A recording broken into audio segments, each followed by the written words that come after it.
Muchas gracias. Los invitamos a tomar asiento para dar inicio a la cuarta mesa, segunda del día de hoy. Esta cuarta mesa del 11º Congreso Internacional de Arbitraje tratará temas de cuidado en el arbitraje. A continuación presentaré a los ponentes que nos acompañarán. Antes les recuerdo que cada ponente tiene 15 minutos para sus exposiciones y que finalizadas las exposiciones de todos, se recogerán las preguntas en caso las hubiere. En esta mesa nos acompaña la doctora María del Carmen Tovar Gil, quien tratará el tema medidas cautelares dictadas por los tribunales arbitrales en contra de las resoluciones del Tribunal de Contrataciones del Estado. La doctora María del Carmen Tovar es abogada y magíster en Derecho Internacional Económico por la Pontificia Universidad Católica del Perú, socia del estudio de Checopar, firma miembro de Baker & McKenzie, donde lidera las prácticas de arbitraje internacional y regulatorio. Experta en controversias relacionadas a concesiones de infraestructura y contratos de obras públicas y arbitrajes de inversión, incluyendo casos ante el CIADI. Además es docente universitaria. Nos acompaña también la doctora Cecilia O'Neill de la Fuente, quien tratará el tema de conductas obstruccionistas en el arbitraje.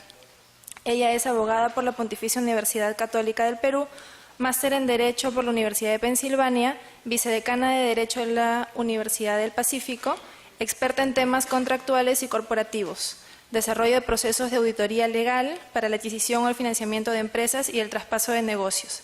Además es árbitro y docente universitario. Tenemos también al doctor Franz Kuhnmüller Caminiti, quien tratará el tema límites entre el acuerdo de las partes y la decisión de los árbitros en el arbitraje. Él es abogado y magíster en Derecho Internacional Económico por la Pontificia Universidad Católica del Perú, árbitro y docente universitario, experto en negociación, conciliación y arbitraje, exsecretario general de Consucode, exmiembro de la Comisión Multisectorial Negociadora de los Tratados Bilaterales de Inversión del Estado peruano, exnegociador por el Perú en el Tratado de Libre Comercio con los Estados Unidos. Nos acompaña también la doctora Silvia Rodríguez Vázquez, quien tratará el tema Sistema de Gestión Ético en el Arbitraje. Ella es abogada con estudios de maestría en Derecho Civil por la Pontificia Universidad Católica del Perú, secretaria general de Arbitraje, Conciliación y Dispute Boards en el Centro de Análisis y Resolución de Conflictos de la Universidad Católica del Perú. Ha gestionado y liderado la supervisión de más de 1.300 arbitrajes en la Unidad de Arbitraje PUC.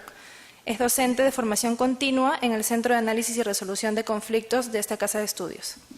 Por último, el doctor Rodolfo Miranda, quien tratará el tema Buenas prácticas en la elaboración de laudos arbitrales. El doctor Miranda es abogado por la Pontificia Universidad Católica del Perú, máster por la Universidad de Nueva York, asociado del Amprimo Anfluri Abogados, árbitro, representante de ICC-IAF para Latinoamérica. Cedemos la palabra como primer ponente de esta mesa a la doctora María del Carmen Tovar.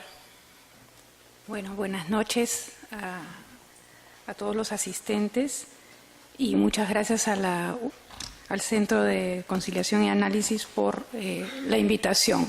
Me es muy grato estar aquí para compartir con ustedes este tema del que me han pedido hablar, que es medidas cautelares dictadas contra resoluciones del Tribunal de Contratación del OCE. Y para centrar el tema, primero para ver en qué nos estamos centrando con esta discusión, quiero que primero veamos de qué tipo de medidas cautelares estamos hablando para este tema específico. Y estamos hablando de las medidas cautelares dictadas por tribunales arbitrales, pero por tribunales arbitrales constituidos para resolver una controversia en un contrato del régimen de la Ley de Contrataciones del Estado. Entonces, primero nos ubicamos, eso es lo que estamos viendo, medidas cautelares para este tipo de contratos. ¿Y cuándo se constituyen estos tribunales? El artículo 45 de la Ley de Contrataciones del Estado nos lo dice, y es cuando se dan controversias que surjan entre las partes sobre la ejecución, interpretación, resolución, inexistencia, ineficacia e invalidez del contrato. En el caso de la Ley de Contrataciones sabemos que en estos casos se ha previsto que se resuelvan por arbitraje. Entonces, ese es un primer lado para ver el alcance de lo que va a ser nuestro comentario. Y bueno, ya sabemos de qué tribunales estamos hablando, de qué medidas cautelares estamos hablando, y estamos diciendo que esas medidas cautelares si podrían, o nos estamos planteando si podrían suspender resoluciones del OCE. Y entonces ahora la pregunta es, bueno, ¿de qué resoluciones del OCE, de los tribunales del OCE estamos hablando? Y estamos hablando en este caso de las resoluciones de los tribunales, que son tribunales administrativos, creados por la Ley de Contrataciones y Adquisiciones para efecto de imponer sanciones a los proveedores y contratistas del Estado. Y bueno, también nos preguntamos, bueno, ¿y cuándo se imponen estas sanciones? Se imponen cuando se incurran infracciones administrativas que están establecidas en el artículo 50 de la Ley de Contrataciones y Adquisiciones del Estado. ¿Qué nos dice ese artículo? Nos dice el Tribunal de Contrataciones del Estado sanciona a los proveedores, participantes, postores, contratistas y subcontratistas cuando corresponda, incluso en determinados casos. Entonces nos dice cuáles van a ser las infracciones por las cuales este tribunal administrativo se puede pronunciar. Y entonces, pues, la siguiente pregunta es, ¿pueden los tribunales arbitrales dictar medidas cautelares? No nos vamos a detener en eso porque ya sabemos que sí. Lo ha dicho hace un rato que esa discusión aquí en la mesa anterior, que esa discusión en el Perú ya es una discusión superada porque la ley de arbitraje específicamente establece que lo pueden hacer.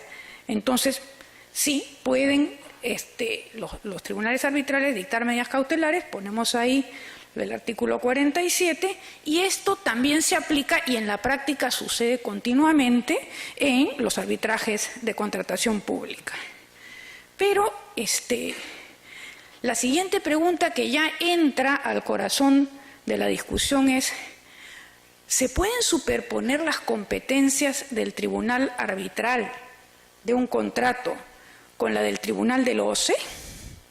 Y entonces vamos a decir, la premisa previa es que cada uno de estos dos tribunales tiene un ámbito bien diferente, ¿no?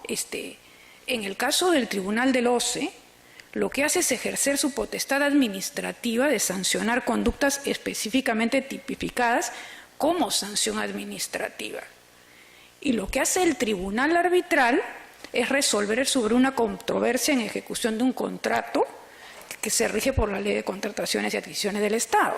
Entonces, son dos espacios diferentes, pero sin embargo, hay un espacio donde puede darse la situación de que el tribunal administrativo requiera de un pronunciamiento previo del tribunal arbitral para poder realmente imponer la sanción.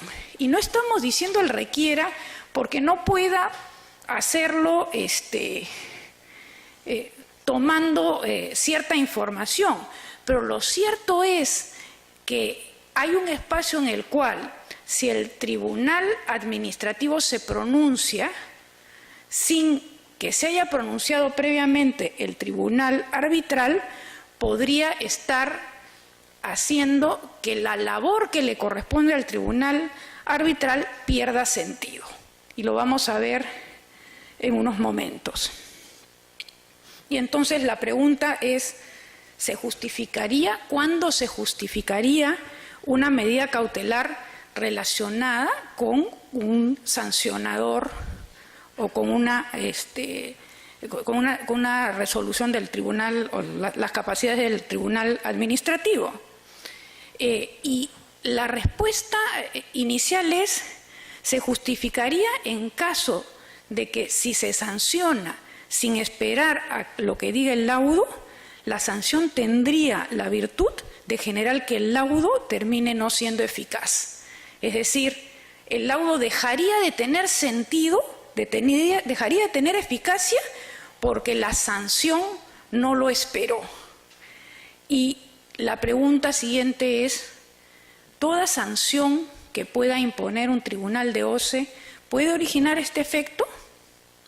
Y entonces vamos a contestar, esto hay que verlo desde el punto de vista de la infracción y de la sanción. Y vamos a ver primero desde el punto de vista de la infracción. No he puesto todas las infracciones porque no caben, en realidad son tantas las infracciones que hay, pero he puesto algunas para efectos de poder dar ciertos ejemplos e ilustrar cómo sí puede hacer sentido en algunos casos y cómo no siempre hace sentido. Entonces tenemos, por ejemplo, una sanción, las dos primeras que vamos a ver en el lado de la derecha para usted. Ocasionar que la entidad resuelva el contrato siempre que dicha resolución haya quedado con sentido firme en la vía conciliatoria o arbitral. Entonces, se puede sancionar cuando se ha resuelto el contrato por culpa del contratista, pero ojo, miren que la propia sanción pone que es siempre que dicha resolución haya quedado consentida o firme en vía conciliatoria o arbitral. Entonces, ojo, aquí ya estamos viendo esa interfase y estamos viendo que hay una suerte de armonía al momento de legislar, que es lo que voy a rescatar en unos momentos, porque la ley sí se ha puesto al poner esta sanción, ha dicho, sí, acá este es sancionable, pero después de que haya quedado firme. Y lo mismo sucede con la segunda que estamos mencionando, no proceder al saneamiento de los vicios ocultos cuya existencia haya sido reconocida por el contratista, reconocida por el contratista o declarada en la vía arbitral. Nuevamente un reconocimiento, una interfase entre los dos, ¿ya? Pero luego vamos a ver otras. Y vemos que dice, no contar con residente o supervisor de obra a tiempo completo o que preste servicios en más de una obra a la vez. Negarse injustificadamente a cumplir las obligaciones derivadas del contrato que se dan con posterioridad al pago o cuando el pago ya se hubiera efectuado. Y aquí ya no vemos esa colita que dice hay que esperar a que esto quede firme o haya una resolución del tribunal arbitral. Y entonces acá vamos a decir, bueno, en este caso hay cierta colisión entre lo que hace uno y el otro, y la respuesta va a ser depende, porque estas situaciones también pueden estarse discutiendo en el arbitraje, y si se están discutiendo en el arbitraje, podría darse la situación de que una sanción por una de ellas pueda convertir en ineficaz el laudo, ¿no? Entonces, no lo dice expresamente, pero vemos. Y luego vamos a ver al otro lado que hay otras infracciones que son distintas, ¿no? Te dice desistirse o reiterar injustificadamente su propuesta. Eso no tiene que ver con el contrato. Incumplir con perfeccionar el contrato, eso es previo al contrato. Presentar cuestionamientos maliciosos o manifiestamente infundados al pliego de absolución de consultas no tiene que ver con la fase del contrato. Entonces, después tenemos subcontratar prestaciones sin autorización o en porcentaje mayor al permitido.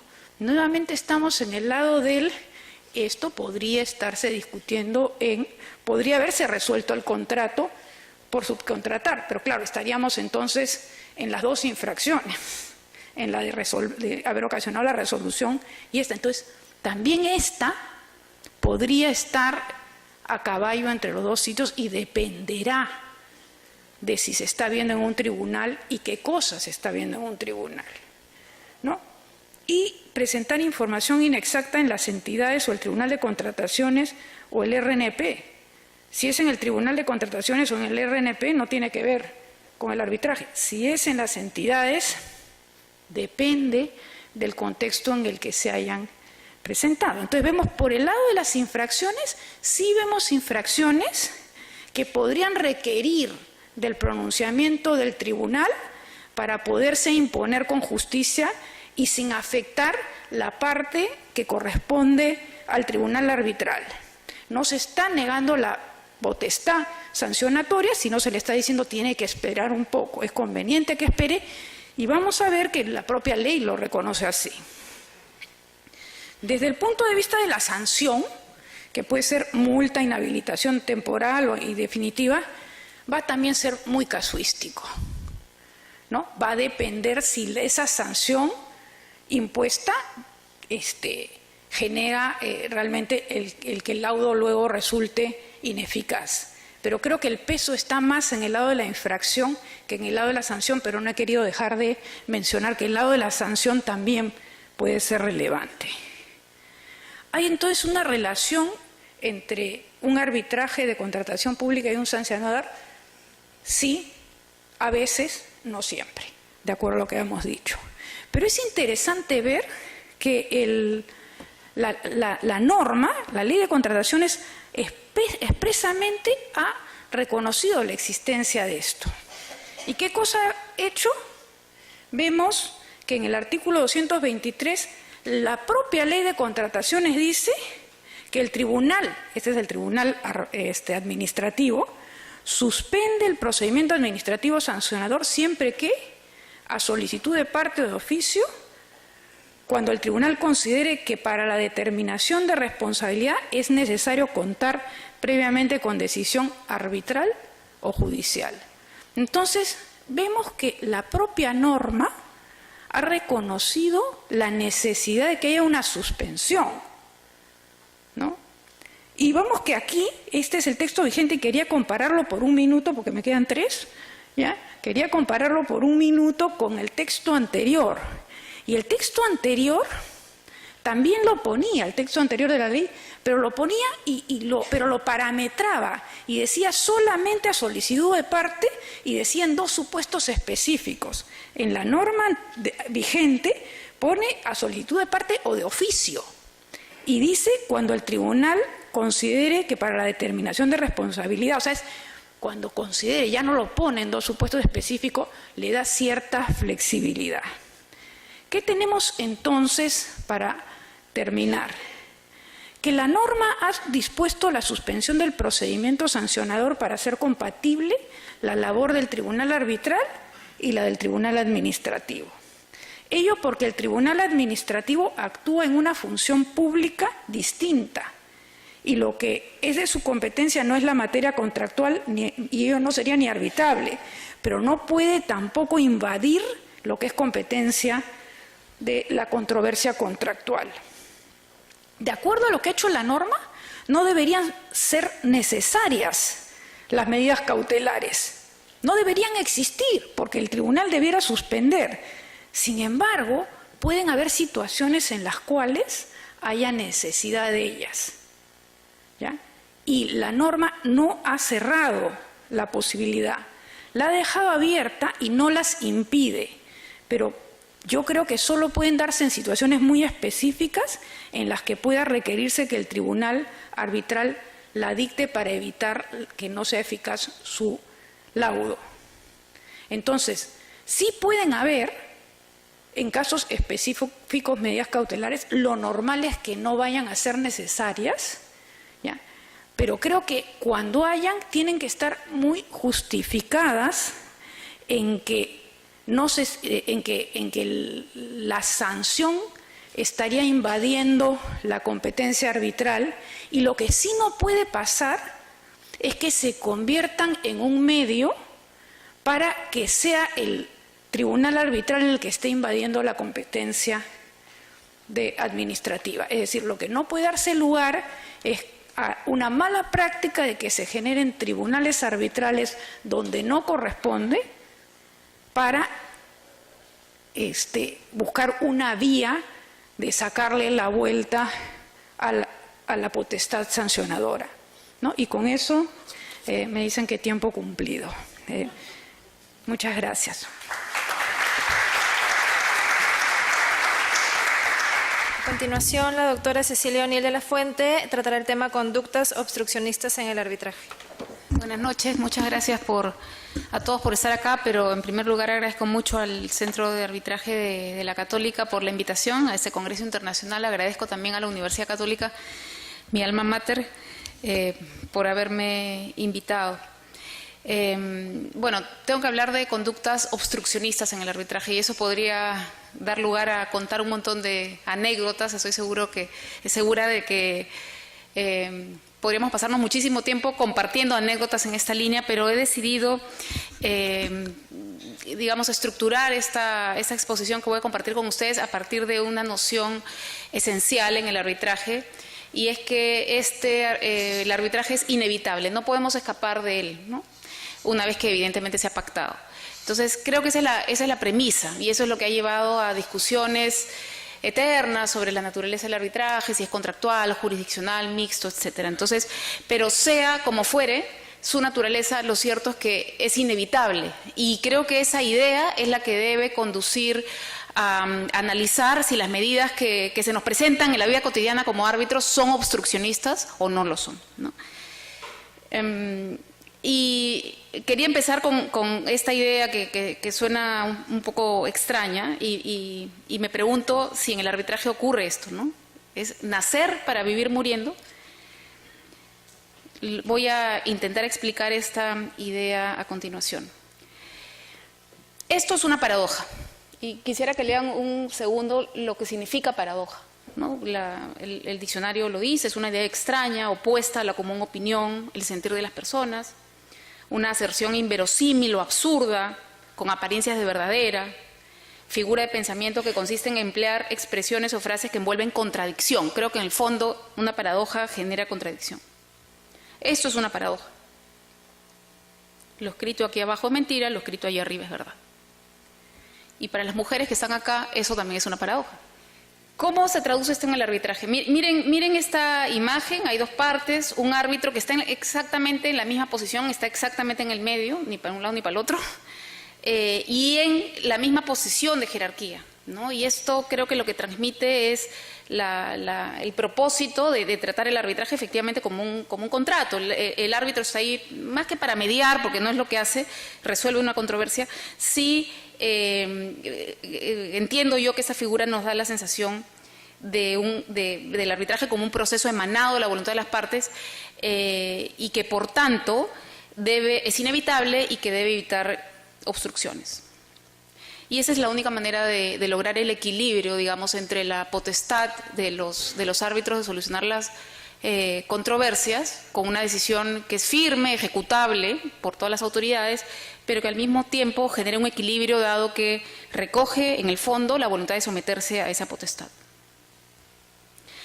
Y entonces, acá hay algunas consecuencias que quería compartir con ustedes derivadas de este principio enorme de la separabilidad del arbitraje. La primera es que de la inevitabilidad del arbitraje. La primera es que, claro, no puede ser inevitable si no partimos de la premisa de que hay que darle un trato igualitario a las partes todo el tiempo.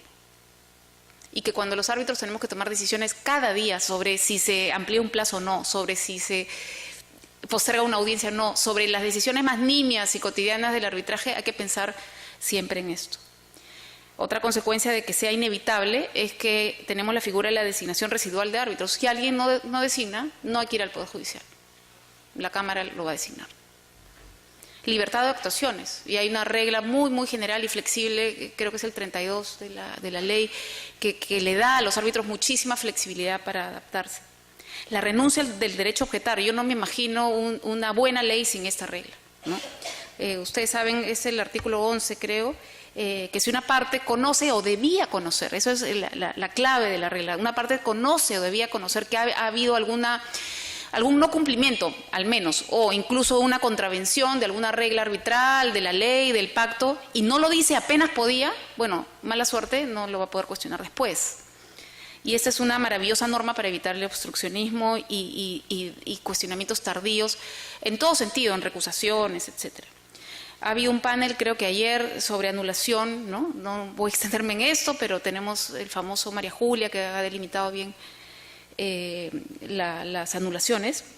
En contratación pública es esta regla que ahora exige, bajo responsabilidad, a los funcionarios que hagan un análisis costo-beneficio para saber si se van a anulación. A pesar de que hay otras consecuencias derivadas de la inevitabilidad, me voy a concentrar en dos. Una es la separabilidad del convenio. Una cosa es el contrato de fondo, digamos, y otra cosa es el convenio arbitral. El contrato de fondo puede estar viciado, el convenio no. Y una consecuencia de la separabilidad es esta, el competence. Los árbitros se miran y tienen que, mirándose al espejo, saber si son o no competentes. ¿Cuáles son los efectos del competence-competence? Son como dos caras de la moneda, como vamos a ver luego. La primera consecuencia positiva, digamos, es, claro, el tribunal es el que debe definir si es competente o no, eso lo acabamos de mirar. Pero la negativa es, bueno, dado que es el tribunal el que tiene que definir que es competente, no son los jueces los que deben definir si son o no competentes. Y son así que se complementan estas dos caras de la moneda. Como consecuencia, a su vez, de la inevitabilidad, separabilidad y competence-competence, quiero concentrarme en este punto como una buena medida, me parece, para evitar el obstruccionismo, y es cómo se ha regulado en la ley de arbitraje la excepción de convenio arbitral. Vamos a ver luego que esta regla no está, en mi opinión, debidamente acompañada por la regulación más bien procesal civil, donde podría hacerse algún cambio, como vamos a ver. Y esta es la excepción de convenio arbitral, la pueden mirar, esta excepción, y he subrayado algunas palabras clave, sea que se formule antes o después de iniciado el arbitraje, será amparada por el solo mérito de la existencia del convenio arbitral, salvo en el primer caso, cuando el convenio fuese manifiestamente nulo. Claro, son separables, ¿no? Cuando el convenio, fuese manifiestamente nulo. Entonces, la premisa es, si hay una excepción de convenio arbitral ante un tribunal judicial, o mejor dicho, un juez, en principio, la excepción se ampara. El juez se lava las manos y manda esto a donde tiene que resolverse. Pero la clave está en qué fue primero, ¿no? La excepción o el proceso judicial.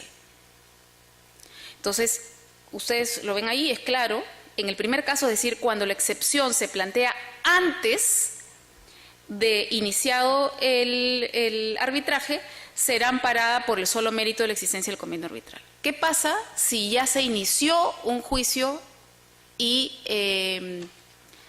no hay proceso arbitral iniciado y se ampara esta excepción?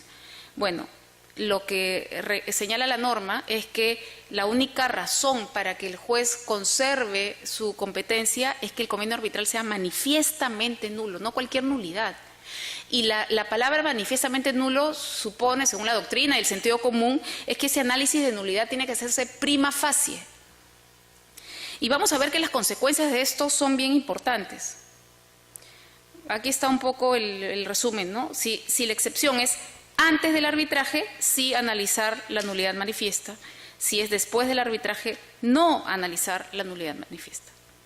Es decir, el convenio arbitral, mejor dicho, la excepción es fundada. Y este análisis prima facie incluso está ratificado por una casación de la Corte Suprema que dice que la nulidad debe ser evidente y que no hay exigencia de mayor prueba que el propio acto que se exhibe. Entonces, vayamos ahora sí, muy rápido, no me voy a concentrar, imagínense, en acto jurídico, pero el convenio arbitral es un contrato y sus causales de nulidad son las que regulan los contratos, que son estas. Yo quisiera saber si hay alguna de estas causales, civilistas, por favor, litigantes, cuya existencia puede determinarse prima facie. Me imagino que en el caso de incapacidad, cuando es un menor de edad, lo cual es absurdo, o sea, difícilmente se va a presentar una situación como esa.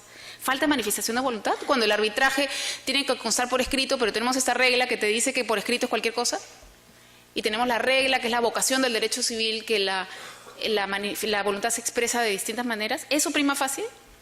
Prima facie objeto física o jurídicamente posible, sin ver papeles, pruebas. Fin ilícito, la famosa causa. Simulación absoluta, que requiere un acuerdo simulatorio, además, cuya probanza es absolutamente compleja.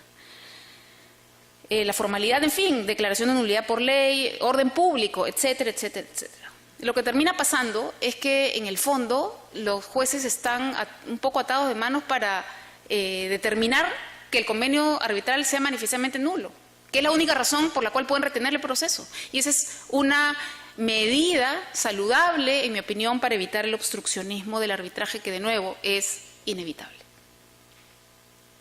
No sé cómo voy de tiempo, pero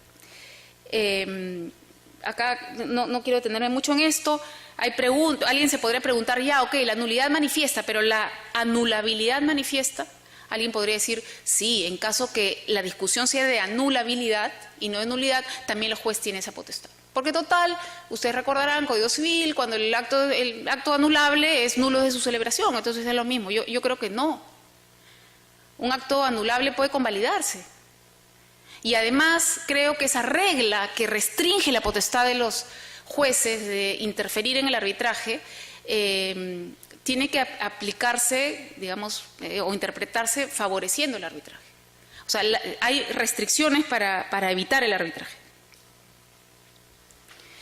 Y lo mismo, hay una discusión con ineficacia, tampoco me voy a detener acá, creo que para nada es la vocación de la ley peruana de arbitraje que los jueces puedan retener la discusión cuando piensan que el convenio arbitral es manifiestamente ineficaz. Creo que esa posibilidad no ha sido planteada. Claro, que puede ser un deudor que quiere evitar el arbitraje en estas circunstancias. Probablemente lo que haría es cuestionar, ¿no?, el arbitraje, la validez del convenio arbitral, para lo cual podría iniciar un proceso judicial declarativo, cualquier cosa, antes de que su acreedor presente una solicitud de arbitraje. Entonces, perfecto, porque así le va a abrir el camino al juez para eventualmente analizar esa nulidad manifiesta. ¿Cómo puede evitarse? Es difícil, ¿no? El acreedor que salida es bien difícil, tendría que presentar una solicitud arbitral antes de plantear la excepción. Y ahí hay que conciliar plazos para notificar la solicitud arbitral y al mismo tiempo para plantear la excepción, que debe ser un plazo corto. La verdad que no recuerdo en ese momento cuál es.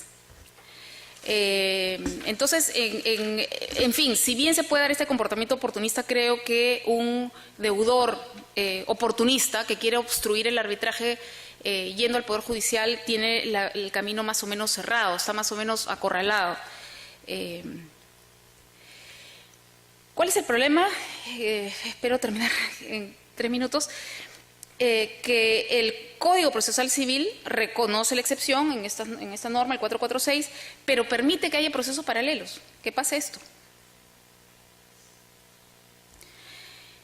Es más, bueno, uno dirá, en fin, que corran los dos procesos en paralelo, pero todavía peor, hay una regla que dice que si hay una decisión judicial que ampara la excepción, un juez que dice, chao, esto no me toca, bueno, esa decisión es apelable, pero con efectos suspensivos.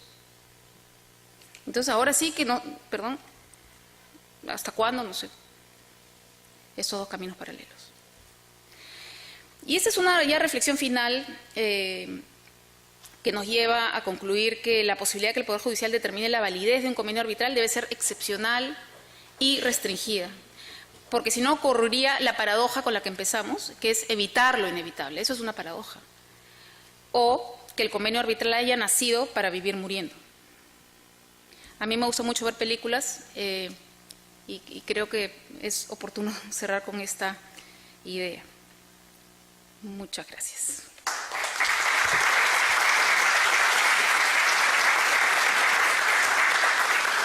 A continuación, el doctor Franz Kuhn-Müller tratará el tema límites entre el acuerdo de las partes y la decisión de los árbitros en el arbitraje.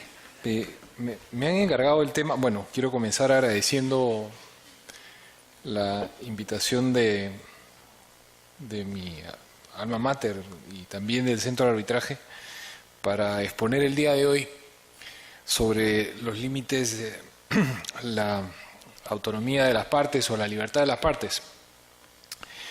En realidad, cuando hablamos de arbitraje, deberíamos de tomar en cuenta que antes que límites, estamos hablando básicamente del ejercicio de la autonomía de la voluntad. Y desde esa perspectiva,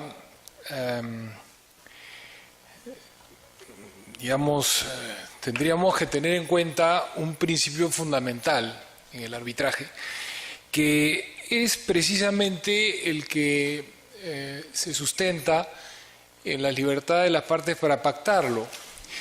De pronto puede ser un poco complicado explicar esto en un medio como el nuestro, tan sesgado por lo que en un principio bautizamos como arbitraje administrativo, porque cuando participamos en los arbitrajes, cuando participamos en los foros, cuando participamos en los talleres, en las conferencias, etcétera, encontramos que hay un sesgo, un paradigma a favor de pensar que el arbitraje y todo el arbitraje que hay en el Perú es el arbitraje con el Estado, y por ende el arbitraje es arbitraje, entre comillas, administrativo.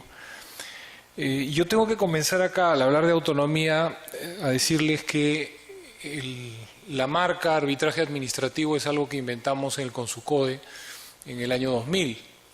Es una marca, no es algo que permita explicar naturaleza jurídica, que es algo que nos gusta mucho a los abogados, hablar de la naturaleza jurídica como quien habla de auquénidos, vacas, etcétera.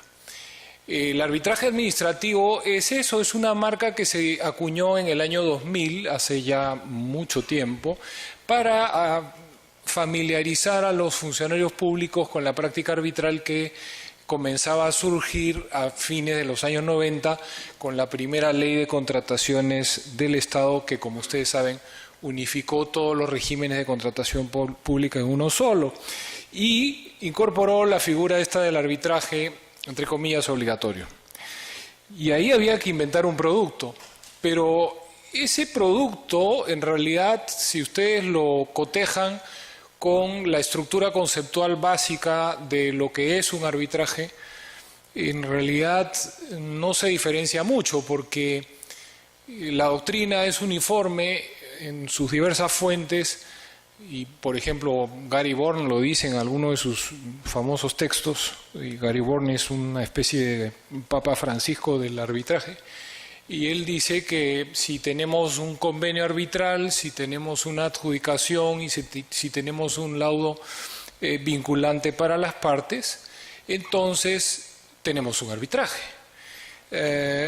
¿Eso pasa en la contratación pública? Sí, sí pasa, a pesar de la obligatoriedad, porque todos se olvidan que dentro del contrato hay siempre un convenio arbitral, y ese convenio arbitral ha tratado de ser amaestrado por la legislación en materia de contratación pública desde fines de los 90 y comenzó con una estructura conceptual para, digamos, hacerlo obligatorio e incorporarlo automáticamente en los contratos, para después ir derivando en una serie de disminuciones, como por ejemplo restricciones en las materias, ¿no?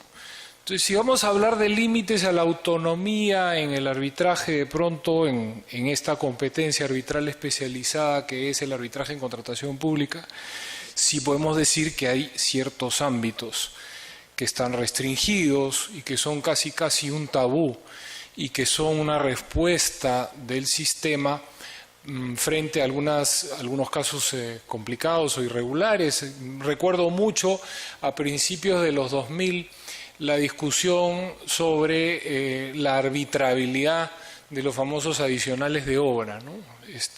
Pero en fin, no quiero profundizar en ese tema, quiero simplemente destacar que el arbitraje en contratación pública no es todo el arbitraje. El arbitraje es el arbitraje y el arbitraje tiene como elemento central este famoso y sacrosanto principio de la autonomía, que en esencia lo que quiere decir es que cumpliendo ciertos parámetros básicos, dos privados pueden pactar como les dé la gana su arbitraje. Y ese pactar como les dé la gana es en realidad un principio central que está emparentado principalmente con el comercio. Este emparentamiento del arbitraje con el comercio tiene una larguísima data. No es un invento de esta globalización de fines de los 90, es un invento principalmente que aparece con el surgimiento de cosas como la lex mercatoria en el siglo X, el siglo XI, en Europa, en las ciudades más importantes, y donde encontramos una necesidad práctica del comercio para uniformizar criterios y lograr un derecho uniforme o razonablemente uniforme para facilitar el comercio. Este digamos, proceso no ha sido pacífico, ha sido un proceso largo, complejo, y de la mano con este proceso una serie de autores reconocen la presencia del arbitraje como un medio de solución de controversias absolutamente emparentado con las prácticas comerciales. Entonces, ¿qué nos dice el marco normativo? El marco normativo nacional y el marco normativo, digamos, principal en materia de arbitraje, que es la Ley de Arbitraje peruana, es muy clara en cuanto a reconocer la libertad de las partes para pactarlo. ¿Cuál es el problema en el Perú? Muchas veces no somos conscientes de esa libertad y más bien mezclamos los paradigmas y a veces procesalizamos el arbitraje o a veces lo administrativizamos innecesariamente. De hecho, hay una serie de ritos también en el arbitraje peruano. Por ejemplo, si ustedes se ponen a revisar, y siempre lo mencionamos, en ninguna parte de la ley de arbitraje está regulada la famosa figura del acta de instalación del tribunal arbitral, ¿no? Sin embargo, para los litigantes arbitrales locales, el acta de instalación y su celebración es una especie de sacramento ineludible, sin el cual yo no tengo mi cartoncito sellado mediante el cual puedo demostrar que existe mi arbitraje. En realidad el acta de instalación es absolutamente innecesaria si miramos digamos, la forma como el arbitraje está regulado en la ley y que dice claramente que con la aceptación del último de los árbitros queda constituido el tribunal arbitral. Pero en la práctica ocurre que nadie lee la ley, ¿no? No solo la ley de arbitraje, dicho sea de paso, nadie lee la ley en general. ¿Para qué vamos a leer la ley, no? Tenemos periodistas que la leen por nosotros. Y señores, hay que leer la ley. Y la ley de arbitraje, además, es una ley muy sencilla que obedece a ciertos estándares universalmente aceptados. O sea, en el Perú, y esta es otra cosa que hay que señalar, no hemos inventado la pólvora con el arbitraje peruano. Hemos sí tropicalizado ciertas disciplinas, tropicalizado es un decir, más bien nacionalizado ciertas disciplinas con la 1071 a partir de una serie de experiencias prácticas que se dieron desde la 26572 hasta el año 2008 en que se aprobó esta última ley de arbitraje. Y sería ocioso ponerse a ver en detalle cada una de las modificaciones, pero cosas como, por ejemplo, cuando había incertidumbre sobre el centro de arbitraje al cual se debía recurrir, y había muchos casos antes del año 2008 en donde ocurría eso. Estaba, por ejemplo, el centro de Guillermo Loman, que no me acuerdo su nombre, estaba CEARCO, otras instituciones que no funcionaban, y de pronto en la Cámara de Comercio nos encontrábamos con cláusulas arbitrales de ese tipo y no teníamos una solución en la ley. Hoy la ley peruana plantea esa solución. Hemos incorporado otras normas como el régimen de tratamiento de parte no signataria, entre muchas otras. Pero regresando al tema de las autonomías, hay que decir también que el marco normativo peruano estructura claramente las posibilidades técnicas de un arbitraje nacional y sintoniza perfectamente con la ley modelo en lo que concierne a la posibilidad de regular nuestro arbitraje sobre la base de la ley del contrato o sobre la base de la ley del foro arbitral o sobre la base de la lex arbitri. Estas posibilidades están a disposición de las partes que quieran pactar su arbitraje de la mejor manera. No tenemos ninguna restricción en ese sentido. Ahora, esta especie de escenario ideal de plenas autonomías hay que combinarlo con algo muy concreto que es el escenario de conflicto que se suscita una vez que las partes necesitan llevar a cabo su arbitraje porque el deudor está incumpliendo. En este escenario es donde efectivamente se pone a prueba el convenio arbitral y donde efectivamente vamos a ver si esa autonomía del arbitraje se plasmó de una manera concreta y de una manera que va a brindar seguridad jurídica. Fíjense, ocurre algo muy interesante en el arbitraje. La experiencia enseña, y lo hemos visto mucho en la experiencia profesional, que la cláusula arbitral es lo último que entra en el contrato, es una especie de furgón de cola y llega al contrato después que hemos negociado las estipulaciones principales.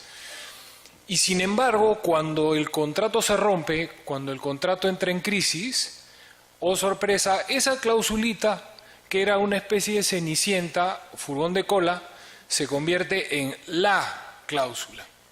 Y cuando eso ocurre, es donde efectivamente en la realidad de un litigio vamos a poder medir la calidad de nuestra cláusula, no antes. Antes de eso, de pronto hemos incorporado la cláusula tipo del centro de arbitraje de la Universidad Católica, o hemos incorporado una cláusula arbitral ad hoc, qué sé yo.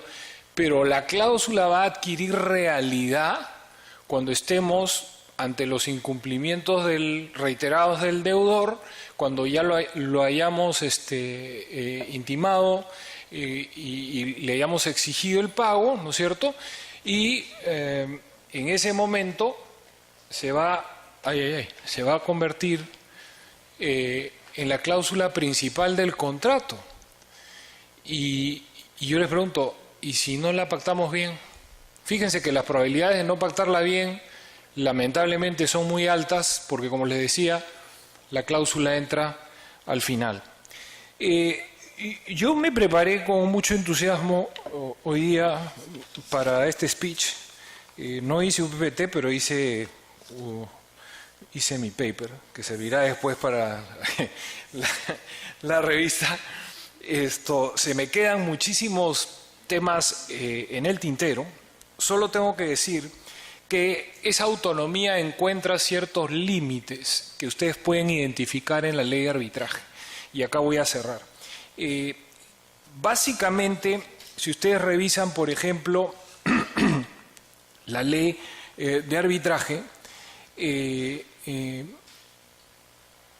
tienen que tener en cuenta el artículo 26, por ejemplo, es una norma no disponible, ¿no? Si el convenio arbitral establece una situación de privilegio en el nombramiento de los árbitros a favor de alguna de las partes, dicha estipulación es nula. Es una norma concreta, específica, típica de la regulación arbitral. Junto a esto, tenemos además una norma espejo en el plano procesal que consiste básicamente en que las partes tienen que los árbitros tienen que tratar a las partes en términos de igualdad. La afectación de la igualdad a las partes, sin duda, en forma inmediata, genera base para una causal de anulación del laudo, que entiendo han visto en su momento en el panel correspondiente. Entonces, ya para resumir el cierre, y se me queda en el tintero el tema del arbitraje internacional, no todo es autonomía. Tenemos un régimen que también brinda garantías para que nuestro arbitraje se lleve en un plano de igualdad entre las partes en el ámbito del diseño del convenio arbitral, cuyas estipulaciones tienen que estar muy equilibradas y desarrolladas con un criterio técnico. Es sumamente importante eso, asesorarse bien cuando vamos a incorporar una cláusula arbitral en el contrato. Y por otro lado, en el plano procesal, acuérdense que la cláusula se convierte en la cláusula principal del contrato y que los litigantes arbitrales tienen todo el derecho a exigir trato igualitario por parte de los árbitros. Muchas gracias.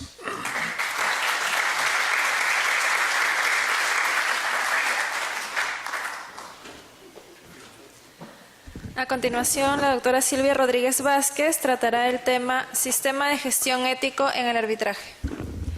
Gracias, buenas noches. Muchas gracias por su asistencia y gracias a mis copanelistas. Realmente es un lujo tenerlos acá, haber aceptado esta invitación. Bueno, la mesa se llama Temas de Cuidado en el Arbitraje y pensaba y decía, bueno, voy a hablar de ética. Me equivoqué de mesa. Creo que no.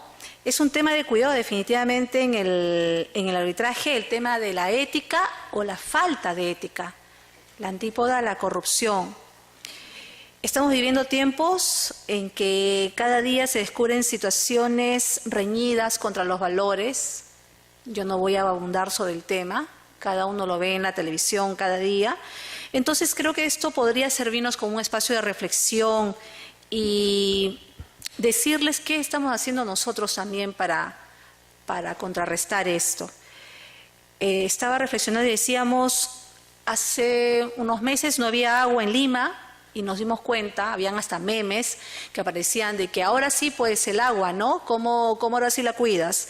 Efectivamente empezamos a darnos cuenta que el agua nos faltaba, comenzamos a cuidarla un poco más y se empezó a hablar mucho de esto. Entonces, esto es un signo también ahora de que hablamos tanto de ética, es porque tal vez en nuestra sociedad está faltando ese tipo de valores. ¿Qué es lo que está pasando? Las universidades estamos haciendo la tarea, está haciendo la tarea la sociedad, la familia. La católica tiene cursos de ética, algunos buenos, otros no tan buenos tal vez. Hay eventos que se hablan, sé que ahora también otras universidades están tomando la posta por el tema de la ética. Y entonces nosotros queremos, en este espacio que me han dado de 15 minutos, hablar sobre esto. Y bueno, empecemos por lo que es la ética. También me voy a referir a lo que es la ética. Yo me quedo con la función 4 y 5, conjunto de normas morales que rigen la conducta de la persona en cualquier ámbito de la vida. Pero es una parte de la filosofía que trata del bien y del fundamento de sus valores. También estuve averiguando un poco diversos autores que nos hablaban de lo que era la ética. Mediante la ética el hombre adquiere su verdadera dimensión humana.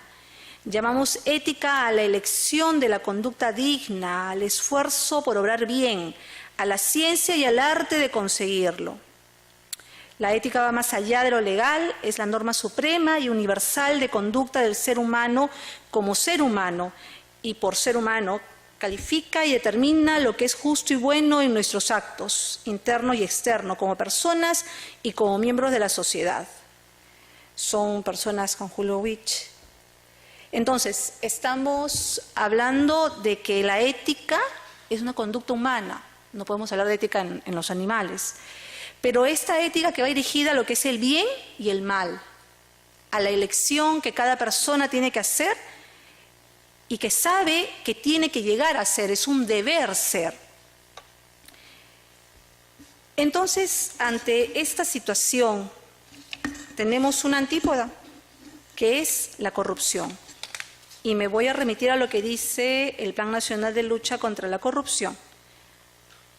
¿Qué cosa es la corrupción? El uso indebido del poder para la obtención de un beneficio irregular de carácter económico o no económico, a través de la violación de un deber de cumplimiento en desmedro de la legitimidad de la autoridad y de los derechos fundamentales de la persona.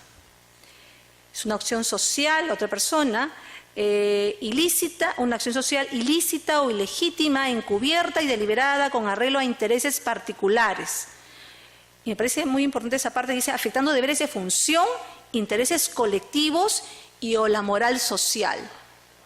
La corrupción, entonces estamos viendo que alcanza y atañe a toda la sociedad, a la moral social. Pero, ¿por qué ocurre esto? ¿Qué pasa con la corrupción? ¿Qué es? ¿Es genético? ¿Es nacido? ¿Qué es lo que sucede? Lo que pasa es que el ser humano es un ser de aprendizaje. La mayoría de comportamientos son normalmente aprendidos y muy pocos son innatos. Pero se aprende de dos maneras, básicamente. Es imitando, se observa, lo puede pasar en la sociedad, en la familia. Pero también hay una especie de, desde el punto de vista psicológico, condicionamiento operante, que es mantener conductas en función del refuerzo o castigo que obtiene. Y aquí vamos a hacer unos pequeños ejemplos de un personaje que está pensando o viendo qué bien le va al señor de arriba, teniendo tanto dinero, y dice cómo lo hace, como dice la canción. Bueno, pues hay rumores de que esto no está tan bien, y dice, oye, pero si a este señor no le ha pasado nada y todo le está yendo muy bien, ¿por qué no también yo podría hacer algo parecido? no quisiera pensarlo, pero de repente un árbitro que ve que otro árbitro hace algo parecido y dice, oye, si le va tan bien a ese árbitro y se compra casas en Miami, en España, y tiene un tremendo estudio de abogados o tiene simplemente tremendas casas, oye, le está yendo muy bien, ¿no? ¿Por qué no? Se advierte claramente que una persona al observar que alguien roba o él mismo roba y no hay castigo, sino que se disfruta, se puede generar un condicionamiento operante. Y esta persona podría realizar la misma conducta. Entonces, la corrupción es un fenómeno social. Es un fenómeno social que tiene diversas aristas. No solamente estamos hablando desde el punto de vista legal, sino que hay un punto de vista psicológico, sociológico, filosófico, entre otros. Entonces estamos viendo que es algo más complejo. Pepi Patrón, nuestra actual vicerrectora, ha señalado anteriormente, es hora de abordar la corrupción, no como un problema pasajero y de unos pocos personajes, sino como un problema estructural, sistémico. Esto es algo que trasciende no solamente el asunto de lo que es el arbitraje, el Poder Judicial, las instituciones, sino que va más allá. La corrupción es como un cáncer, no hace distinción de diferencias sociales, económicas, tendencias políticas. Podemos ver Brasil, podemos ver Venezuela, lo que está pasando en Perú y en otros países, culturales, étnicas. Es un comportamiento aprendido y reforzado por lo que ocurre en nuestro entorno, por lo que ocurre en nuestra sociedad. Es un problema sistémico, como les he mencionado, y por lo tanto es un fenómeno social complejo que requiere una solución articulada e integral. Entonces, ¿qué ha hecho y qué hace y qué va a hacer el centro de arbitraje nuestro ante esta situación? Nosotros hemos, desde el primer día que el centro operó, tenido la ética como bandera. Creo que más de uno podrá decir que nuestro actuar siempre ha tenido esta luz. Nuestras distintas actividades, como estos foros y desempeños en nuestros arbitrajes, demuestran un compromiso con la ética. Sin embargo, todo lo que se vive en el país y se ha visibilizado nos ha llevado a una nueva reflexión.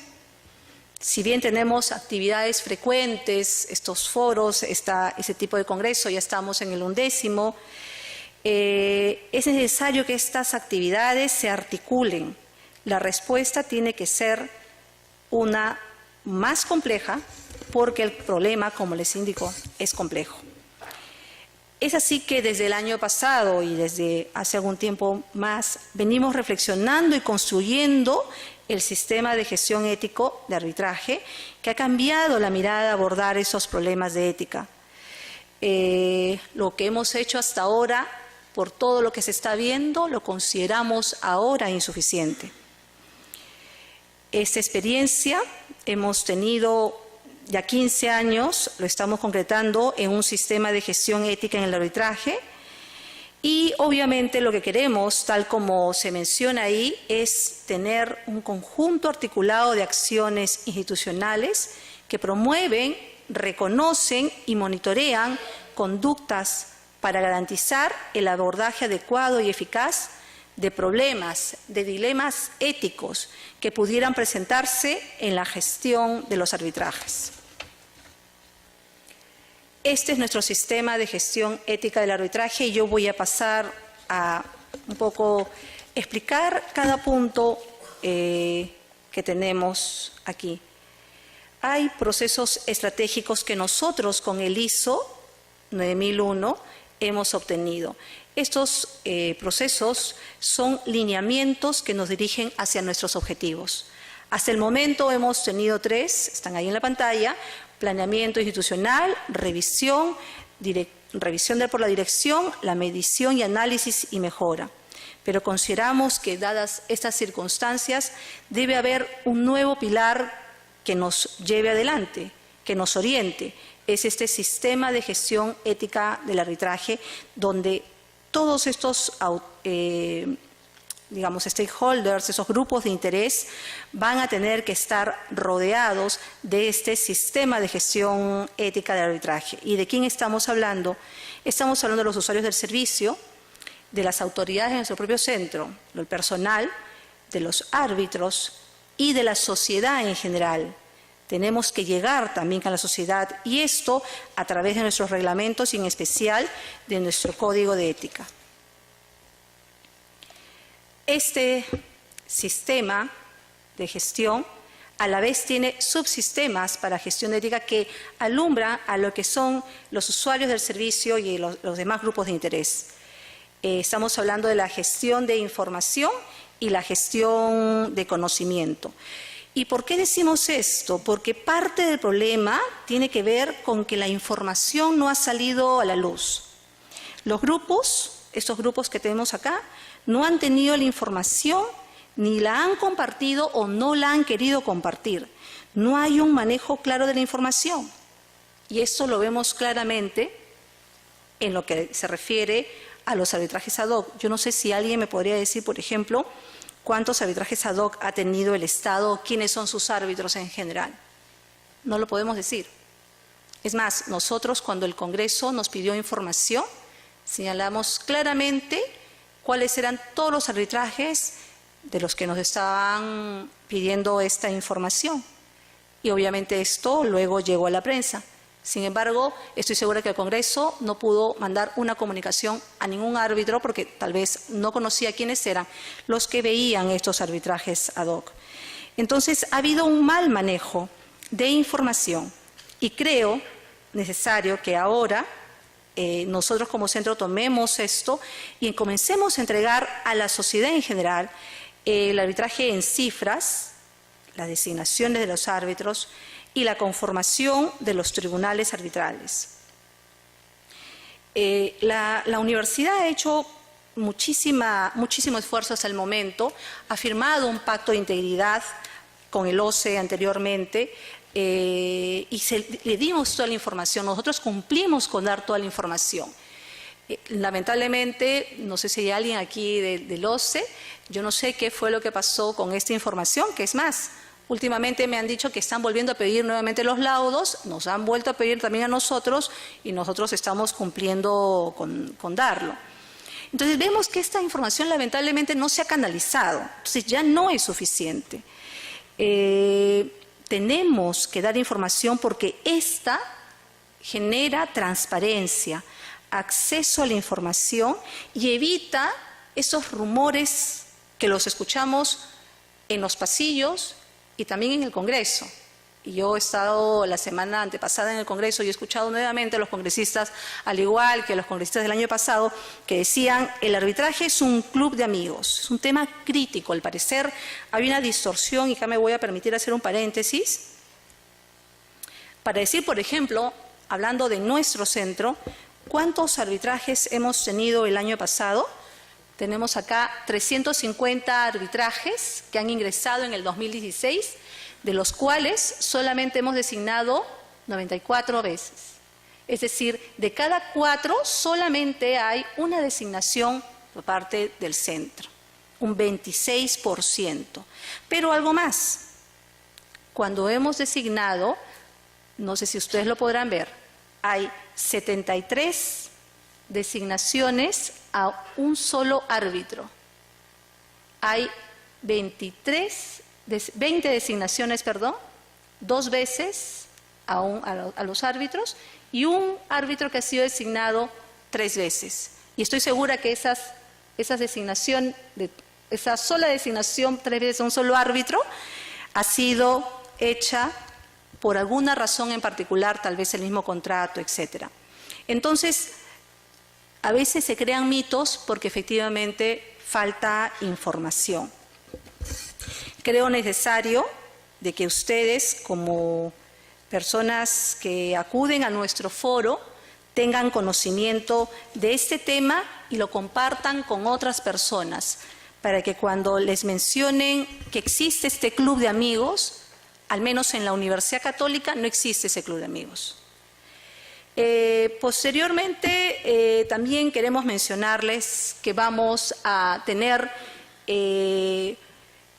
mayores actividades, como por ejemplo poner en conocimiento nuestras normas éticas y hacer documentos donde se adhieren nuestro personal, nuestras autoridades, nuestros árbitros y todo aquel que trabaje con nosotros. Vamos a hacer también talleres de reconocimientos y dilemas éticos. Creemos que definitivamente todos estos años que venimos trabajando, más de 15 años que venimos trabajando en estos temas, podemos dar estas charlas, talleres, no solamente con nuestro personal, sino también con los árbitros que así lo quieran. Estamos dispuestos a tener consultas y denuncias relacionadas al Código de Ética. Ya me quedan 3 minutos porque voy a avanzar. Queremos tener diálogos con grupos de interés, hacer incidencia pública y tener una opinión institucional, así como ahora también se le hemos dado, por ejemplo, al Congreso de la República. Esos conversatorios, los eventos que vamos a seguir teniendo, van a tratar ese tema porque consideramos esencial. Perdón. Solamente quiero terminar señalando que voy a tomar las palabras del juez Sergio Moro, que vino a Lima, para hablar precisamente de los costos de la corrupción en obras. Dice, los costos de la corrupción son grandes, primero porque la corrupción hace que el costo de las obras sean mucho mayores. Miren qué daño para el país. Segundo, porque la corrupción hace que las autoridades tomen decisiones para generar más sobornos. Lo que hablamos del entorno también. Y especialmente lo que creo terrible es que afecta mucho la confianza de la ciudadanía en la democracia. Por eso es que vivimos tal vez en una anomia. No queremos más titulares como estos. Un factor de corrupción es el arbitraje. Nuestro desafío actualmente es brindar garantías para enfrentar adecuadamente estos problemas éticos y también combatir la corrupción. Gracias.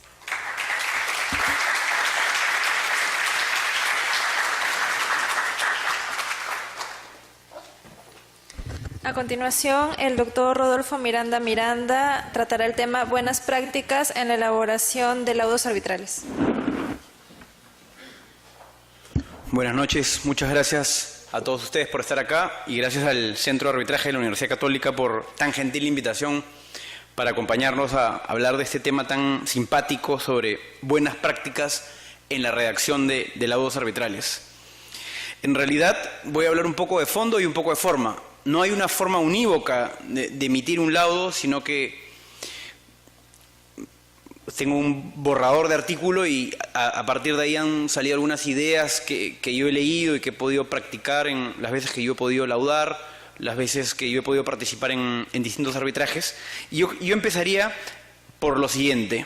Así como hay una pirámide de Kelsen, yo diría que para efectos de tener un buen laudo, deberíamos analizar primero la pirámide de validez de cualquier proceso arbitral, porque evidentemente el primer deber de los árbitros es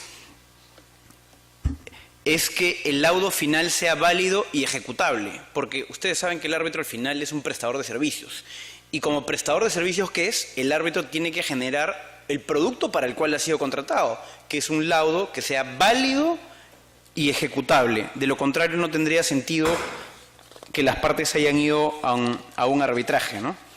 Esta cita dice, ¿no? El producto final de un arbitraje es un laudo final ejecutable. La posibilidad de ejecutar un laudo es la razón de todo el proceso arbitral. Y eso implica actuar de acuerdo, primero, conforme al convenio arbitral, 2, conforme a la ley de arbitraje de la sede y observar las reglas del centro pertinente.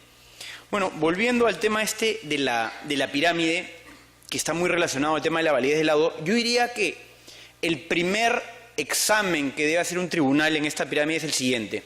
La base de esta pirámide es la arbitrabilidad subjetiva y la arbitrabilidad objetiva. Digamos, si queremos hacer un checklist de qué cosas tenemos que tener para tener un laudo primero válido y segundo bueno, yo empezaría por el tema de la arbitrabilidad objetiva y subjetiva. En el segundo piso de esta pirámide le agregaría la cobertura. ¿A qué me refiero con cobertura? Me refiero a que la disputa sometida al tribunal esté en el marco del convenio arbitral cuando estamos hablando de arbitraje, de un arbitraje de derecho privado o derecho público, donde nace donde la jurisdicción del tribunal nace de un convenio, o la cobertura viene de la ley cuando estamos hablando de materia de contratación del Estado y hay un convenio arbitral que se incorpora inclusive ante ausencia de pacto. El tercer escalón de estos 4 de la famosa pirámide que estoy conversando con ustedes es el de la congruencia.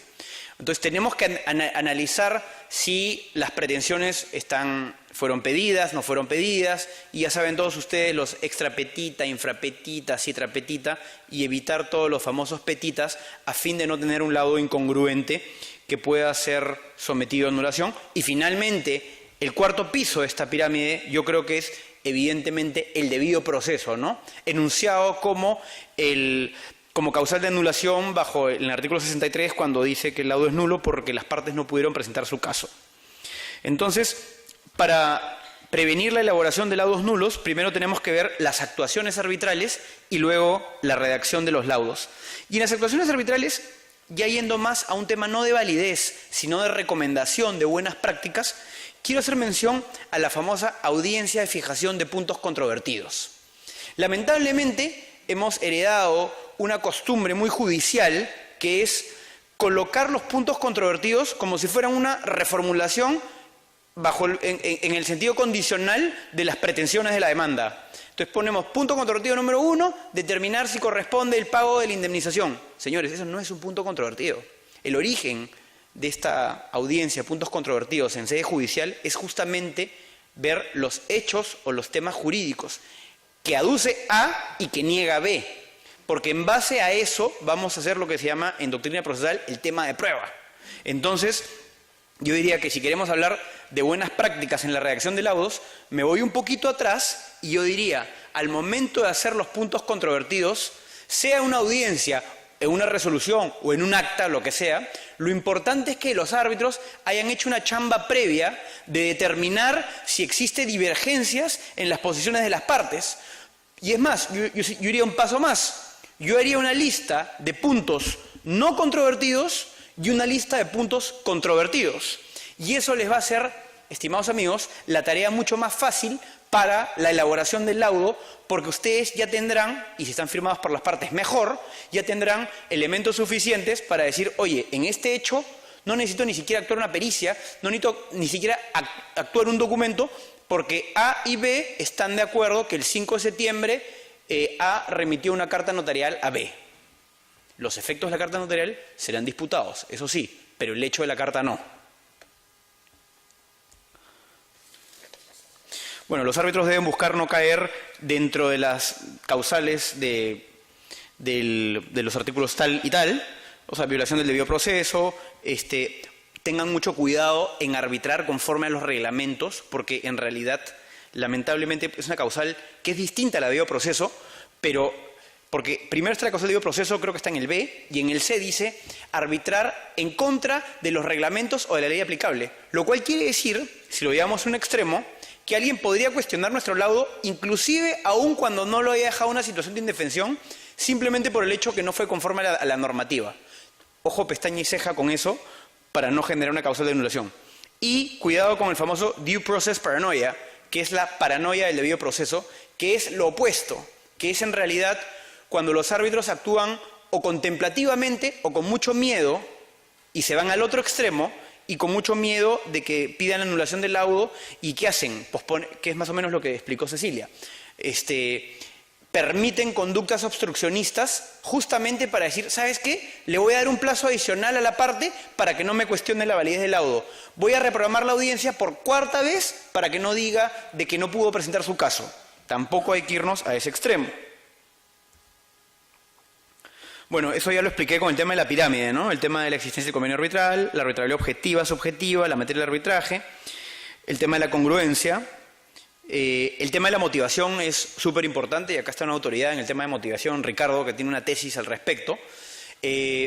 Sabemos todos que en realidad es muy difícil anular un laudo por defectos de motivación, pero si quieren una definición rápida de motivación es que se pueda seguir el razonamiento del árbitro y que tenga un íter lógico, técnico, jurídico, fáctico y probatorio. Repito, técnico, jurídico, fáctico y probatorio, que no es simplemente la mera enunciación de las normas, sino es que se pueda realmente seguir el razonamiento del tribunal en esa base a fin que este laudo no sea nulo, porque si está muy mal motivado puede venir en causal de nulidad. No basta una motivación insuficiente, sino tiene que ser una motivación realmente muy mal hecha, ¿no? Bueno, ya para terminar en un ratito, digamos, esta es una lista de temas que un laudo debería abarcar, ¿no? En primer lugar, la determinación subjetiva, que es la determinación de jurisdicción subjetiva es por las partes. Objetiva es en cuanto a la litis, ¿no? Que la litis caiga dentro del convenio arbitral. La arbitrabilidad, que ya le expliqué. Identificación del alcance del laudo es básicamente el tema de congruencia y el tema de la modificación de pretensiones. Recordemos que en derecho arbitral la modificación de pretensiones es un poco más flexible que en el proceso judicial. Un detalle en la actuación de las partes, y ahí quiero ahí quiero detenerme un ratito. Amigos, respetuosamente, cuando te dicen que un laudo debe tener el detalle de la actuación de las partes, yo les digo, por favor, está bien una lista de las cosas de los hechos procesales o de los actos procesales principales, como que el día tal se interpuso la demanda con tales pretensiones, el día tal se celebró la audiencia de saneamiento, ok, pero por favor, hacer una lista de todos los actos procesales, como que el día tal se pagó el honorario arbitral, el día tal el demandante pidió la reprogramación de la audiencia, eso es absolutamente innecesario y genera cansancio en el lector del laudo. ¿Ok? Otro tema de forma, antes de entrar a algunas cuantas preguntas de fondo que yo creo debería hacerse un laudo, un árbitro al expedir un laudo, yo diría, y creo que se lo escuché a Fernando Cantuarias en algún momento y me parece una idea interesante que la he aplicado, es un resumen de la controversia. O sea, es bonito, o sea, además de que el laudo sea válido, nos interesa que nuestros laudos sean bonitos, obviamente. Entonces, para hacer un laudo bonito, simpático de leer, lo que yo trato de hacer es, en primer lugar, pongo un resumen de la controversia. En 1 o 2 páginas pongo los hechos principales, los no disputados, evidentemente, de ahí pongo los hechos disputados en 2 párrafos y pongo las posiciones de las partes en 2 párrafos más. Entonces tienes un cuento del laudo, o sea, una especie de, oye, entramos al bosque antes de entrar a los árboles. Es una especie de buena carta de presentación del laudo. De ahí los actos procesales y de ahí la parte considerativa, que yo creo que hay 2 opciones en la parte considerativa. Podemos hacer pretensión por pretensión o lo dividimos en grandes temas.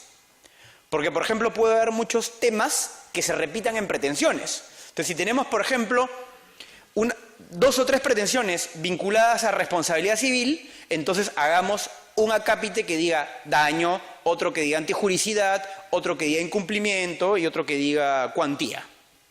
Y a partir de ahí, ya el razonamiento que viene para resolver las pretensiones ya cae en cascada.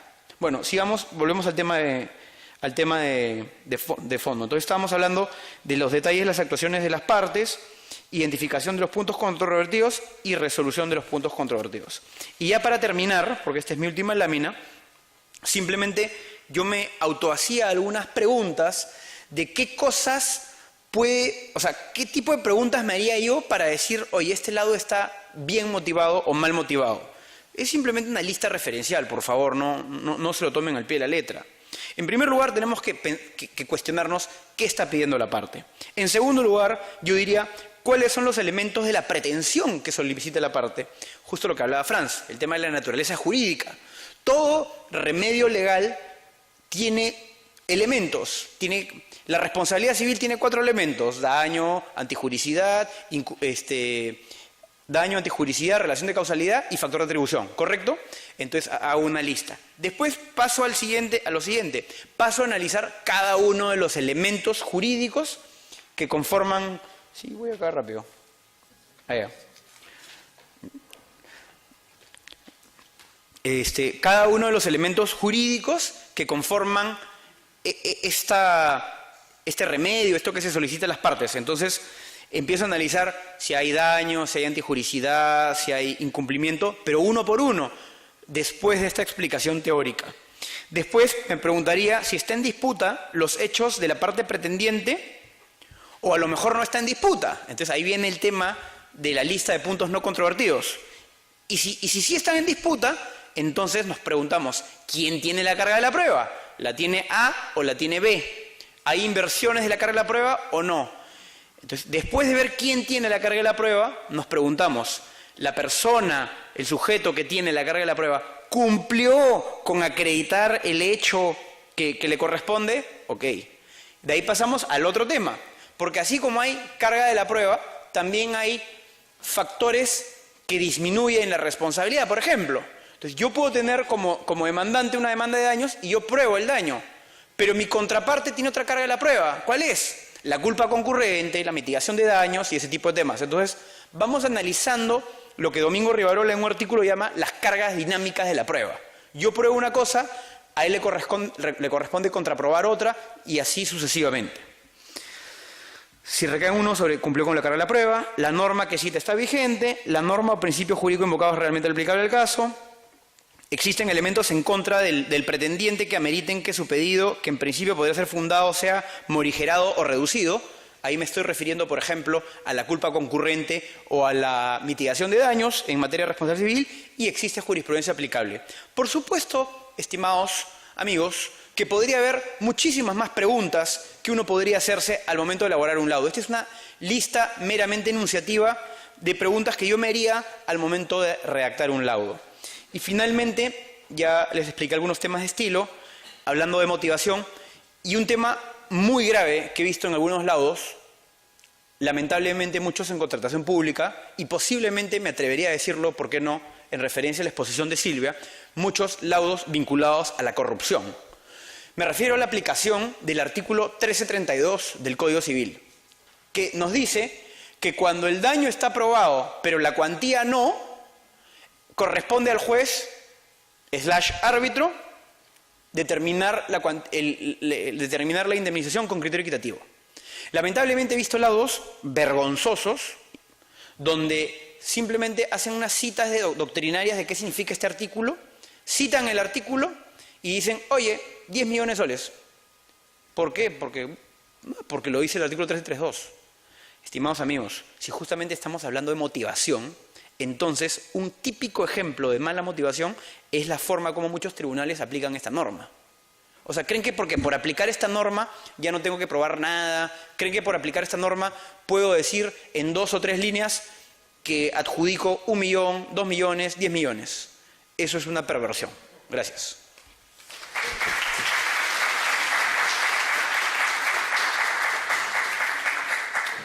Muchas gracias. Por favor, si tuvieran preguntas, se los pueden hacer llegar a las personas que las van a pasar a recoger. Mientras llegan las preguntas, aprovecho para recordarles que el día de mañana tenemos en el marco del Congreso una conferencia ICC-IAF del análisis de un caso práctico en el arbitraje de construcción, retos frente a la corrupción. Esta conferencia empieza a las 2:30 aquí mismo en el auditorio. Doctora Silvia, ¿tiene unas preguntas? A ver, rapidito, mientras van también llegando otras preguntas. Acá me hacen dos preguntas muy interesantes. ¿Existe preocupación por los arbitrajes de Odebrecht tramitados en centros de arbitraje? ¿El centro de la PUC tuvo casos en que Odebrecht fue parte? ¿Cuál fue el tratamiento del tema? Bueno, esta pregunta no lo mencioné en la exposición. El Centro de Arbitraje de la Universidad Católica solo ha tenido 2 casos de arbitraje. Uno en el año 2005, que fue laudado, fue tramitado de manera normal, laudado, llegó al Poder Judicial y ahí tuvo su tratamiento como corresponde a esta autoridad. El segundo caso llegó en el año 2014. En este caso, nosotros por diversas circunstancias nos inhibimos de conocer este caso, que entiendo fue derivado al OCE. Más allá de eso, obviamente no podemos indicar. Se lo he indicado porque obviamente esta información también se la hemos brindado al Congreso de la República con todos los detalles que esta autoridad nos ha pedido. Entonces, en la práctica hemos tenido un caso tramitado y un caso en el que nosotros como centro nos inhibimos. La segunda pregunta hace referencia a lo que acabo de exponer.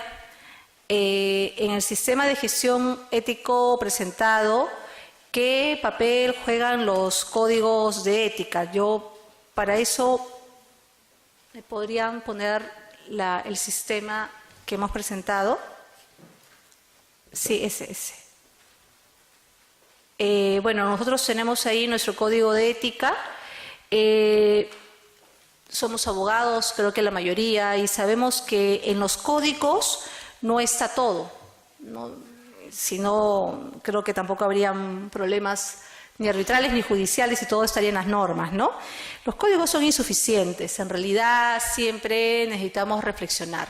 Nosotros como centro, como universidad, lo que vamos a hacer es reflexionar primero con nuestro propio personal, los secretarios arbitrales que nos acompañan, con los árbitros que así lo quieran, que nos lo pidan y nosotros obviamente queremos trabajar con ellos. ¿Por qué? Porque queremos ver los dilemas éticos que enfrentan los secretarios arbitrales, los árbitros.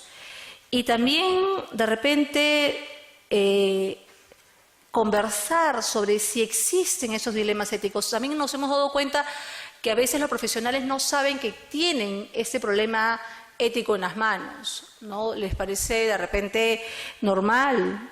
Por lo mismo que mencionábamos del entorno, eso es usual, es normal que pase esto, pero estamos precisamente todos para conversar, las charlas, los eventos que vamos a tener y nuestros propios talleres internos que vamos a tener nos van a ayudar a dilucidar estas dudas, ¿no? Sabemos que a veces no hay conciencia ni reconocimiento de este problema, pero precisamente para eso estamos todos, para ayudarnos y poder salir de repente de esta crisis que estamos viviendo.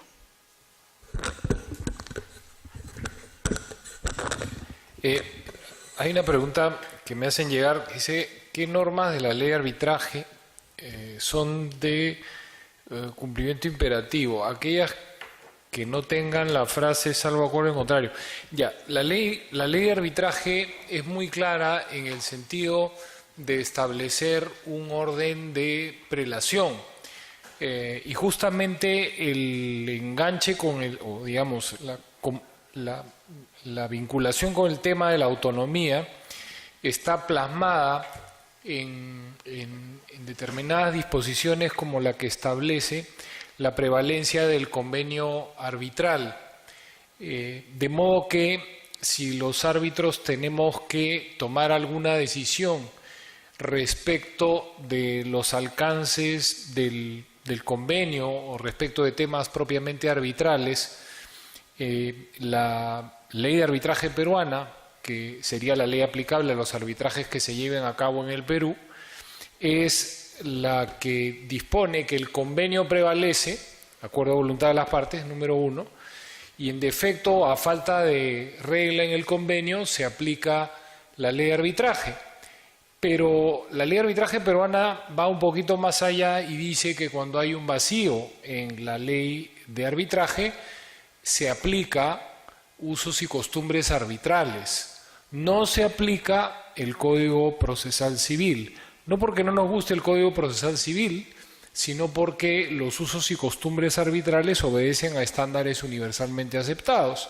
Toda esta estructura conceptual obedece a lo que en el derecho internacional público y la doctrina autorizada en derecho internacional público denominamos como la teoría jurisdiccional del arbitraje, que es muy diferente a la teoría criolla jurisdiccional del arbitraje que hemos bautizado en el Perú a partir de creer que los árbitros somos jueces. Eso no es así. En el derecho internacional, la teoría jurisdiccional lo que establece es que siempre hay un arbitraje localizado en una jurisdicción y por ende eso determina que haya una ley aplicable. La discusión no se ha cerrado ahí, porque frente a este concepto de la teoría jurisdiccional que defendía el profesor Frederick Mann, que es el autor de la teoría jurisdiccional, y no el legislador de la constituyente del 79 peruano. Frente a esta concepción del profesor Mann, a quien hay que destacar, tenemos otras teorías como la teoría deslocalizada, que es la que surge a partir de un análisis del concepto jurídico del CIADI, que lo que explica es que el arbitraje en CIADI está radicado en un tratado internacional y no en un territorio, y por ende la teoría jurisdiccional no alcanza para explicar qué cosa es un arbitraje. Entonces, no nos olvidemos, hay un orden de prelación muy claro, principio de autonomía de la voluntad, lo que está plasmado en el convenio es lo que manda. Segundo, si no está claro el convenio, se aplica la ley. Y tercero, si la ley contiene algún vacío, se aplican los usos y costumbres, que ya es un tema de los especialistas. Doctor Miranda.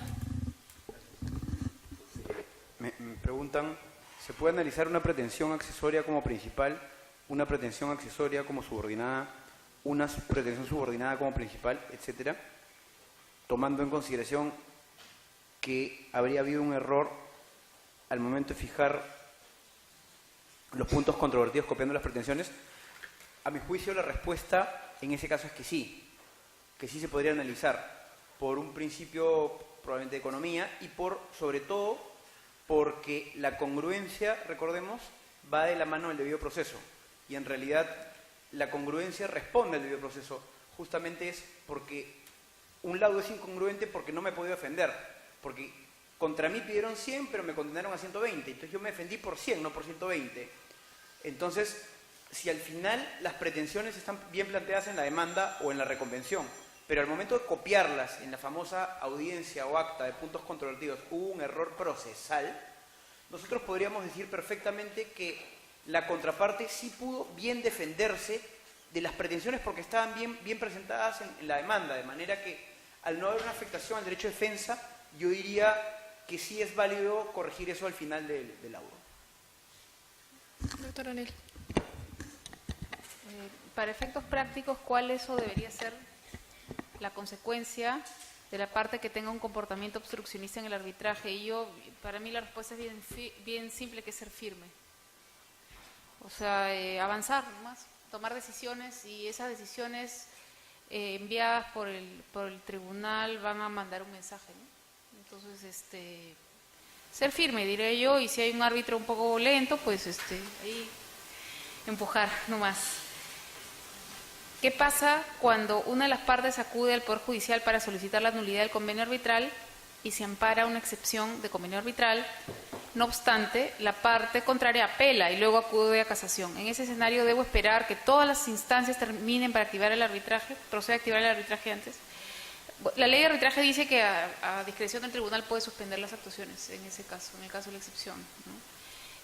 O sea, las actuaciones, la emisión del laudo, mientras esté en trámite la excepción del convenio arbitral, parecería lo más saludable para no generar contradicciones, pero creo que la solución más tajante debería ser una modificación del Código Procesal, en mi opinión, ¿no? Doctora Tovar. Ya, a ver,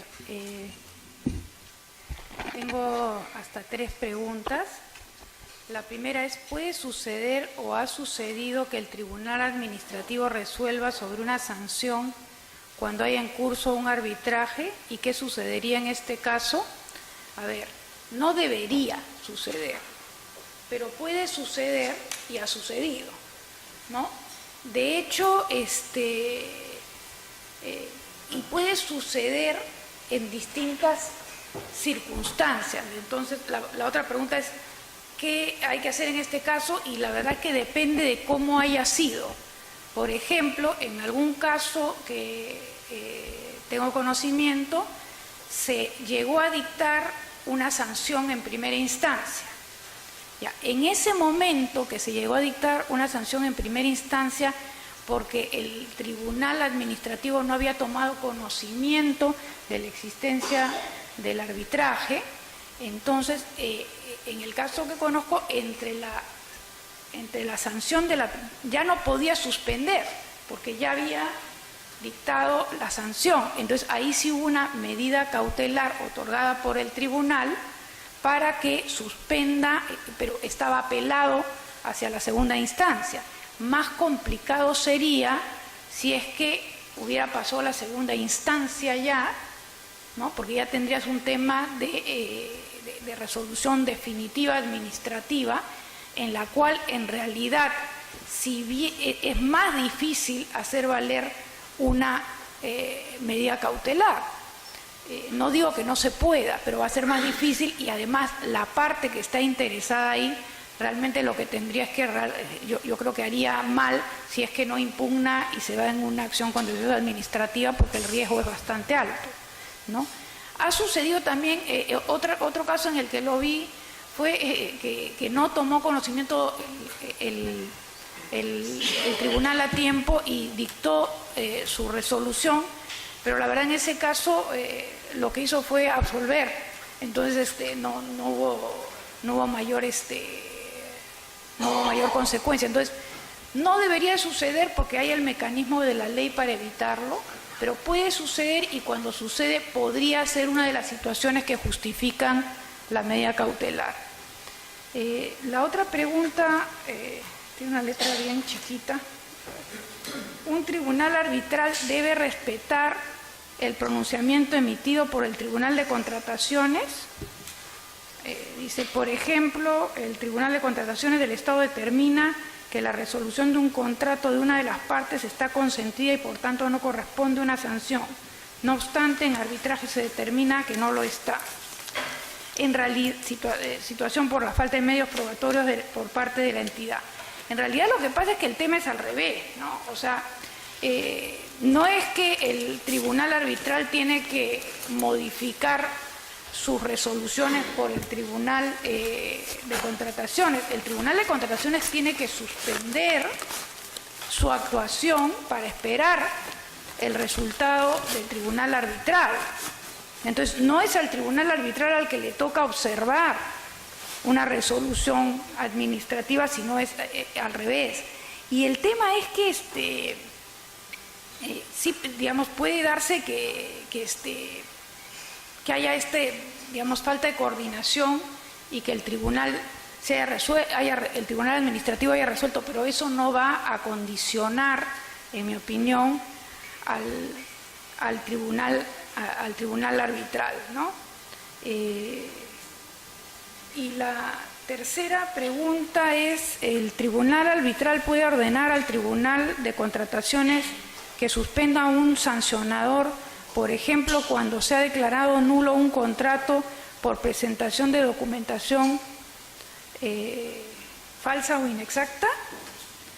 A ver, lo que hemos dicho es que el tribunal arbitral, digamos, lo normal va a ser que no haga falta que haya la medida cautelar, sino que ante el conocimiento del arbitraje por parte del tribunal administrativo suspenda, ¿ya?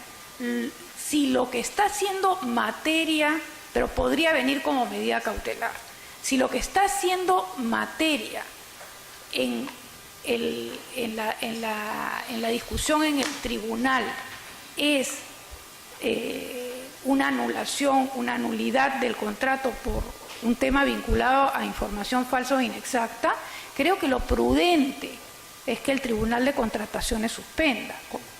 ¿Por qué? Porque el meollo de la cuestión puede estar vinculado o parece estar vinculado a ese tema de la documentación falsa. Pero ojo que suspender no significa que cuando termine el arbitraje y haya un laudo, no vaya a retomar el tribunal administrativo su competencia para analizar la sanción, ¿no? Entonces esperará ver lo que ha dicho el tribunal arbitral y lo tomará en consideración para efectos de determinar si hay o no una sanción. Y dependiendo del caso, no necesariamente un resultado, un sentido o el otro, va a llevar a la conclusión del tribunal, que luego pueda decir, bueno, de repente el tribunal, el contrato fue válido, pero el tribunal dice, sí, el contrato fue válido, pero igual persiste la idea de que hubo la información falsa. Va a depender del caso específico, pero yo creo que lo prudente es que espere a que termine el caso arbitral, y es razonable una medida cautelar de suspensión del proceso en esas circunstancias, ¿no? Esas son las preguntas.